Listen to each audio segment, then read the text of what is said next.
안녕하십니까. 화수강좌를 맡고 있는 LBC 방송국 소장 임철웅입니다. 제가 오늘 강연을 갔다 왔어요. 강연을 가서 말하기 유형도 가르치고 말의 특성도 가르치고 이렇게 자리를 했는데, 그 자리에 와주신 분들이 이제 각 회사 대표님들이 모이셔가지고 제가 그런 이야기를 길게 강의를 하기가 좀 어렵더라고요. 그래서 강의는 최대한 짧게 끝내고 그분들의 고민 혹은 질문들을 받았었는데, 의외로 많이 나왔던 질문 중에 하나가 가족 간의 대화, 가정에서의 대화더라고요. 저는 이제 CEO들이고 이제 한 기업체 대표분들이 모여셨기 때문에 그 회사 안에서 일어나는 여러 가지 일들에 대한 대화법에 대한 질문이 많을 줄 알았는데, 물론 그런 것도 있었지만 의외로 아내와의 대화 혹은 남편과의 대화, 이런 것들이 굉장히 큰 고민으로 자리를 잡고 있더라고요. 그래서 거기서 나온 질문들 중에 몇 가지를 오늘 좀 소개를 해드리고 거기에 대한 답변을 드리자면, 전달하기가 힘들다. 그러면서 전달하기가 힘든 그 예시를 말씀을 해주셨는데, 그 아내분이 빨래 좀 널어라고 했던 거예요. 그러니까 수건 좀 널어라고 말을 했던 거예요. 근데 이 남편분은 그 수건 좀 널어라는 말을 방안이 건조하니까 젖은 수건을 널어서 가습기 효과를 해서 습도를 높여라라는 말로 알아듣고 일부러 마른 수건을 적셔가지고 널었다고 합니다. 근데 이제 그 아내분은 빨래통에 있는, 세탁기 안에 있는 수건들을 건조시키게 걸어라라는 말을 했던 거라고 하더라고요. 근데 우리가 살다 보면 이런 일들이 굉장히 많이 일어납니다. 그런 실험이 있었죠. 여러 커플들, 10년 이상, 30년 이상 부부부터 100일 된 커플, 이런 여러 커플들을 모아놓고 한 문장을 보고 어떻게 생각하는지. 예를 들어서 여보, 이 단어도 이 사람이 화가 났다, 아니면 이 사람이 기분 좋게 나를 부른다, 다양하게 해석을 할 수 있잖아요. 저 창문이 좀 열려있네? 이 말은 창문이 열려있어서 창밖을 보기 좋다, 혹은 창문이 열려있으니까 닫아라, 아니면 온도가 너무 낮은 것 같다, 아니면 청소를 좀 해야 될 때가 되지 않았나, 여러 가지 뜻으로 해석될 수가 있을 겁니다. 청소를 해야 될지 않았나, 이 말은 너무 비약이죠. 아무튼 그런데 이런 여러 가지 해석들이 30년을 산 부부들은 그 해석이 아무래도 비슷할 거지 않습니까? 그리고 간 만난 사람들은 비슷하지 않을 수도 있고, 그리고 다른 사람의 아내와 다른 사람의 남편은 더더욱 안 닮았겠죠. 근데 이 결과가 실제로 그렇지 않았다는 거예요.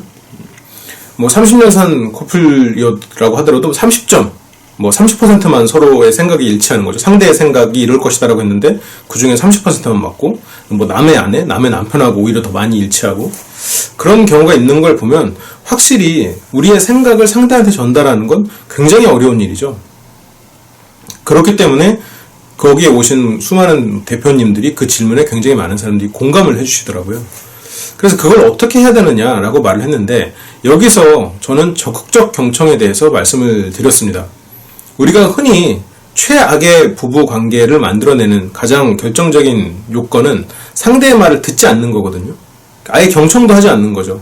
그냥 상대의 말을 무시하거나, 아니면 상대가 내가 말해봤자 씨알이나 먹히겠어? 라고 이미 포기해버린 경우. 물론 포기라는 건 수많은 인연이나 연인 관계에 있어서 굉장히 필요한 것이긴 합니다. 그래도 하지만 이런 포기, 그것보다 좀 나은 관계는 서로가 이야기를 경청해주는 것. 근데 이 경청에서의 문제가 뭐냐면, 우리의 생각이 상대의 생각으로 전달될 때 그게 그대로 옮겨지지 않아요. 여러분들은 제 생각이 보이나요? 혹은 들리나요? 그렇지 않죠. 제 목소리가 들리고 있죠.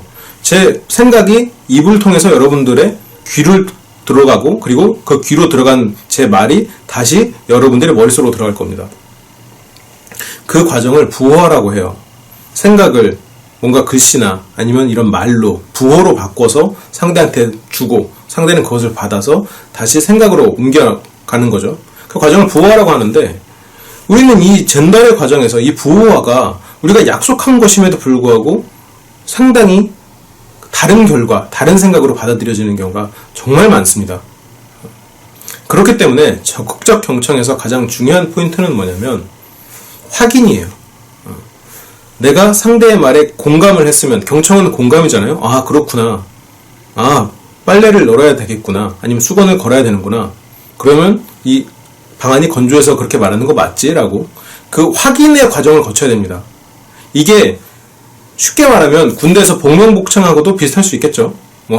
이렇게 말하면 가족 간에 그러면 계속 복명복창을 해야 되느냐? 물론 아닌데, 가족 간에도 서로의 생각을 완벽히 알 수 없다면 그런 부분을 거쳐야 됩니다. 그래서 서로가 생각이 어느 정도 일치해지는 과정을 거쳐야 되는데 이게 참 어렵죠.